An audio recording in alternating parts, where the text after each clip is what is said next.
አላህ ነው ወይንስ እግዚአብሔር ነው የሚል ነበር። ያንን ሙሉ ውይይት አይታችሁ ከሆነ እርሱ አምላክህ ማን ነው በነቢያት አንደበት የተሰበከው ስለው ያህዌ ነው አለ። ያህዌ አምላክ እንደሆነ የሰበኩበትን ኢየሱስና ሐዋርያቶች የነቢያትን አምላክ የሆነው ያህዌን የሰበኩበት አንድ ጥቅስ አውጥተህ አሳይ ብዬው ነበር፣ ሊያሳይ አልቻለም። ይህን ሁላችሁም ውይይቱን ያያችሁ ሰዎች አይታችኋል። እባክህ ማስረጃ አውጣና አሳየን። ከኢየሱስ ክርስቶስና ከሐዋርያቶች መካከል አንዱ ሐዋርያ ያን የነቢያትን አምላክ ያህዌ አምላክ ነው ብለው የሰበኩበትን አሳየን ስለው ሊያሳይ አልቻለም። አሁንም በድጋሚ ሄዳችሁ መምህሮቻችሁንም ጠይቁ። ያህዌ አምላክ ነው ብለው ክርስቶስም ሆነ ሐዋርያቶችም አንዲት ቦታ ላይ አልሰበኩም። በቃ እዚህ ጋር አልቋል ውይይቱ። አምላክ ማን እንደሆነ ልንገልጽ ነው ሁለታችንም የመጣ ነው። ነቢያቶች የሰበኩትን አምላክ ያን ሊያሳይ አልቻለም። እኔ በእኔ ተራዬ ጊዜ ነቢያቶች የሰበኩት አምላክ አላህ ነው የሚለውን ከነቢያቶች አንደበት ከሁላቸውም በማስረጃ እያነሳው ስናገር ነበር። ለምሳሌ ኖህ ወለቀድ አርሰልና ኖሐን ኢላ ቀውሚሂ ፈቃለ ያ ቀውሚ ዕቡዱላህ፣ ኖህ አላህን ተገዙ ህዝቦች ከእርሱ ውጭ ሌላ አምላክ የላችሁም እንዳለ ስናገርላችሁ ነበር።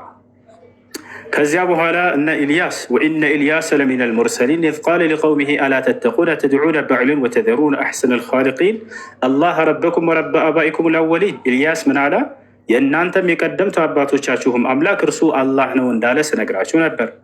ልክ እንዲሁ ኢየሱስ ክርስቶስ ምን አለ? ወኢነ ላህ ረቢ ወረብኩም ፈዕቡዱሁ ሃዛ ሲራጡ ሙስተቂም፣ የእኔም ጌታ የእናንተም ጌታ እርሱ አላህ ነው፣ እርሱም በብቸኝነት ተገዙት፣ ይህ ነው ቀጥተኛው መንገድ እንዳለ ስነግራችሁ ነበር።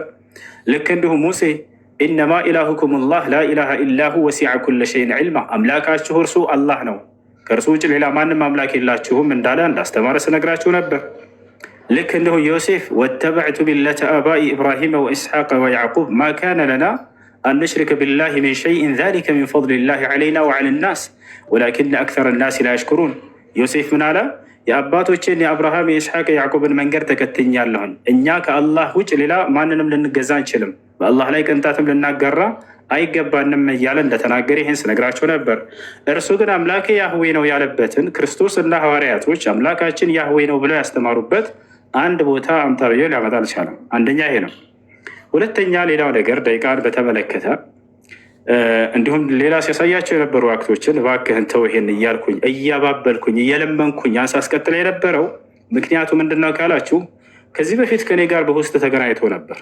የዛኔ አንድ ስድብ ተሳድቦ አስወጥቸው ነበር።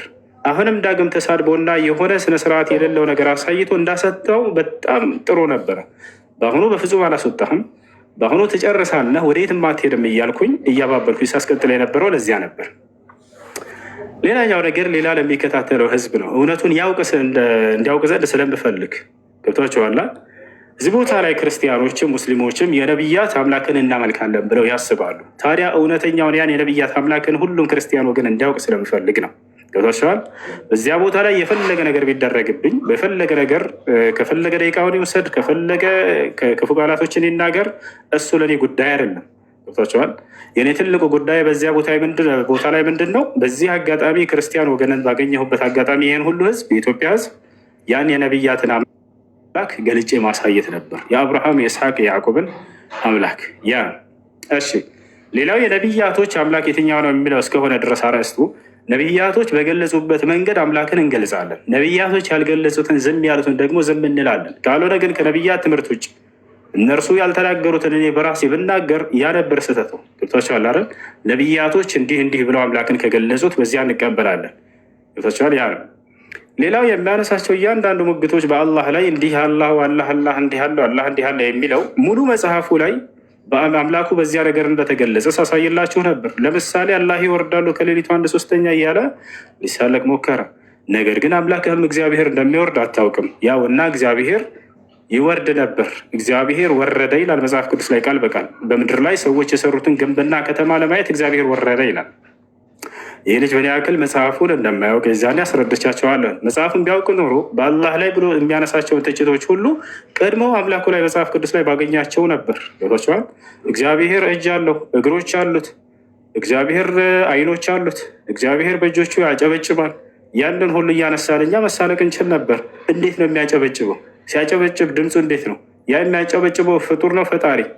እግዚአብሔር አፍንጫ አለው ይላል። አፍንጫው ላይ ፀጉር አለ የለም? ያ አፍንጫው ፀጉሩ ጥቁር ነው ቀይ ነው እያልኩኝ ጅላጅል ጥያቄ መጠየቅ እችል ነበር። ግን ያደለም እኔ ዓላማዬ ያን የነቢያትን መንገድ እንድታውቁ ዘንድ ነበር። የነቢያትን አምላክ እንድታውቁ ዘንድ ነበር። እርሱን ደግሞ መጀመሪያም ስጀምር መጨረሻም ስጨርስ መዝጊያው 2 ደቂቃዎች ላይ ስለዚያ ስለ አምላክ ነግሬያቸዋለሁኝ። ነቢያቶች የሰብኩትን አምላክ ነግሬያቸዋለሁኝ። እውነትን አድርሻለሁኝ። የተቀበለ ይቀበል፣ ያልተቀበለ ራሱን ነው የሚጎዳው። ሀዛ ሁወ አላሁ አዕለም። እሺ ጥያቄ ያለ ይቀጥል። የለም። እሺ ነገር ግን አንዱ አምላክ ማን ነው እንደ መጽሐፍ ቅዱስ ከተባለ አብ ነው የተገለጸው። በዚህ ማስረጃ ልስጥህ። አብ ወልድ መንፈስ ቅዱስ አንድ አምላክ የሚል የለም። እኔ እዚህ ጋር ምን ነገር ምንድን ነው